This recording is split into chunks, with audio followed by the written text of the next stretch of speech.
Hi. So I know I've posted two videos about African parents.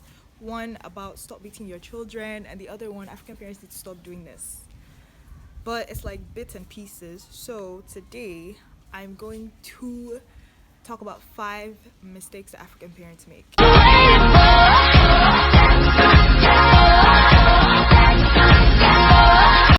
I basically did an informal survey with my friends asking them what are some mistakes that African parents made, like growing up, maybe with them or with other people.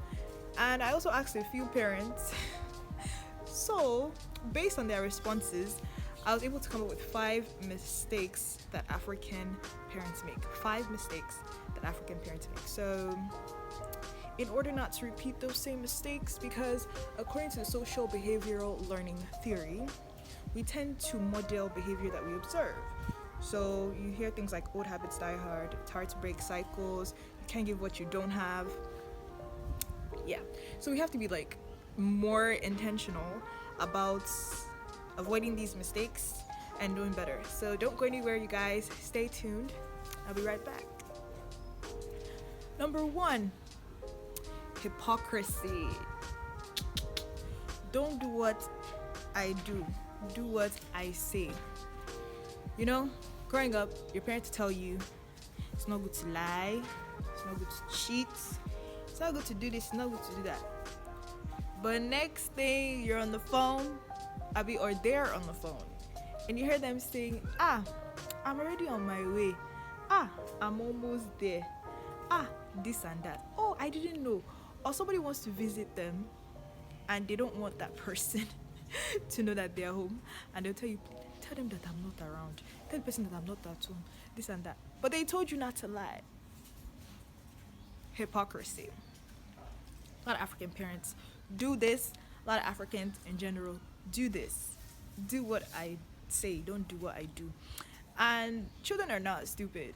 Like, we're not dumb. Kind of makes us to also lose some confidence and trust in you. And we don't really see the need to do some of the things you say because you don't even respect what you say enough to do it. So why should we? Hypocrisy. Number 2, trying to dictate your child's career without understanding their personality type, their interest, or their passion. Now, I know a lot of parents have good intentions, right? You want what is best for your child. You don't want them to venture into a career that will just leave them hungry, without money. I get that. But a lot of times, African parents tend to force their children to do things that they don't love. And at the end of the day, it doesn't really reap good fruits. And the child ends up being frustrated. The child could end up hating you. You feel bad because your child is not happy. So yeah, a lot of times parents, thinking that they know what is best, end up sometimes making the child's life difficult. There's nothing wrong with having, the best intentions for your children. But even with that, consider their interest, consider their passion, consider their personality type, and just try to be supportive. Even as much as you're telling them, look, this is what is best, try to hear them out. They could actually have a point. And we move on to number 3, failing to teach your children about sex, failing to give your children sex education and to talk about other sensitive topics. I don't know why a lot of African parents, they find it weird to talk to their children about sex and puberty and some other things. And I'm like, look, yeah, I know they learn it in school, but it's so important for them to also hear it from you. African parents, feel comfortable talking to your kids about sex because they're gonna find out anyways, and they might get the wrong information from outside. Tell them about it. Tell them about kissing, all that ish, from the right perspective, so that they don't approach it wrongly. Let them feel comfortable talking to you about these things, because if not, they're gonna find somebody else to talk to about it, and you don't know what that person is telling them.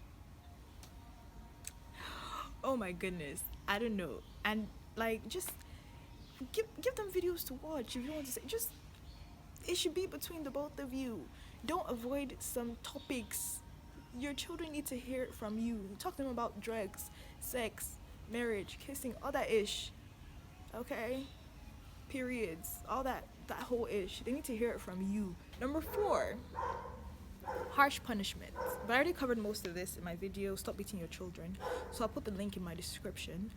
But just to talk a little bit about it, a lot of times there's so much built up stress. There's a dog barking. Oh my. Times there's built up stress from work, family members, and other life situations, and then your kid makes it worse by adding their own ish, and you just kind of like project everything on that child in a non-loving manner without explanation, and it's not right. The child can end up resenting you, and it's not even effective because the behavior might not really change, and then everybody's frustrated. So even if you're going to punish the right way. The link is in my description. Check it out. Yeah. So last but not least, number 5, passing on important lessons and values to the next generation. You see a lot of rich people in their 4th generation downwards, like successive. You see a lot of rich people, and then 4 generations to come, in that same family, they end up becoming poor. Why? Because they failed to pass on some important lessons to the future generations. A lot of parents don't teach their children their culture, language, how to cook some of their native food, some domestic skills, some entrepreneurship skills, business skills, to the point where if you die, like, your child is in trouble. The business will collapse, the company will collapse.